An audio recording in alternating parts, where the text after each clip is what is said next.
منم آشنای همه جاده ها، ز شهر خود و یارخانه جدا. گذر کرده از دشت و کوه و کمر، به سرما و گرما خراب و هوا.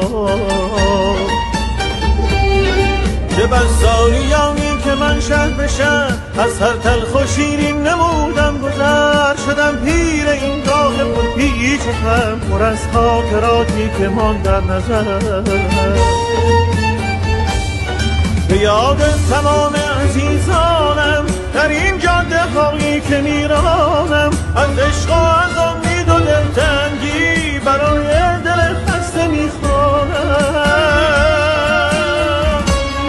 چه شبها که تنها سفر کردم، سفر در دل بس خطر کردم. به برف و به کولاک و باران و شب جاده ها را سفر کردم.